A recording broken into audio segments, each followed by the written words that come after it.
Thank you, Mr. Chairman. I'm not interested in re-adjudicating the 2020 election. It's done. It's done. I'm going to like to submit for the record an opinion piece from the Wall Street Journal, Zuckerbucks shouldn't pay for elections. Without objection.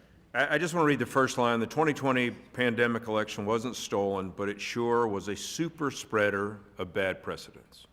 Okay? That's just where we're going to start with. And I think that is a very bipartisan statement. You know, I don't think I agree with Ms. Sewell's several of her comments. I don't want this. I think we need to help our rural areas and understaffed areas, absolutely.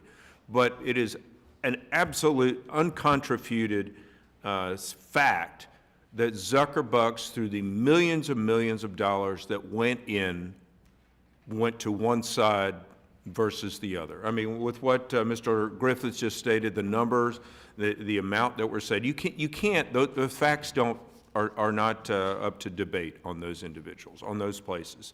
And so I'd love us to not have any outside interference. God forbid we're going to have it from China, we're going to have it from Russia. We don't need it from our own huge wealthy individuals that want to play, you know, puppeteer to what's happening with the masses. We want these free, we want these fair elections in the United States. We go around the world touting that we want to be able to monitor elections in other countries. That's nonsense when we can't really handle our own, with so many different forces that go through there. Mr. Walter, if I can, you had mentioned a few North Carolina counties. North Carolina is obviously my home state. In this past election year, Governor Cooper, Democrat Governor Cooper, tried to veto the Senate Bill 747, which basically banned the Zuckerbucks, banned outside interference. Of course, fortunately, it was overridden. It was just it was election reforms, basically not allowing this nonsense. I wonder if you could extrapolate or expand on that a little bit in some of the counties in North Carolina. Well, a couple things I would say. One is that, again, the majority of American states have voted to ban or restrict private funding of elections. I'm not aware of a single state anywhere that has ever even attempted to make it legal to do such a thing. So, again, now, it's my understanding that Zuckerberg has said he's not going to do this again. He has. Now, the unfortunate problem is the Center for Tech and Civic Life has not given up. And so, as I said, they concocted a rebranding of themselves, Alliance for Election Excellence.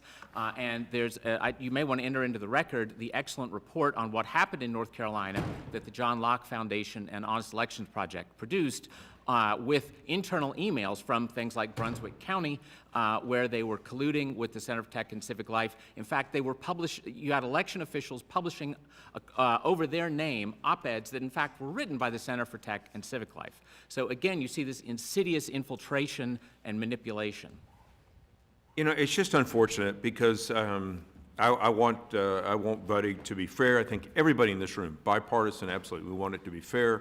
We want people to be able to present their ideas of what is right, what they believe, rather than having interference from people of telephone calls or any other type of things. It is just sad here in this particular instance, and this is what this committee is meeting about today, is that Mark Zuckerberg, through his wealth, tried to influence things to one partisan side. I was just reading an article about what his charities are, and they're primarily Democratic. I mean, that's just a fact. People can have their own charities one way or the other. It's just what they do. That's not an issue. It's their money.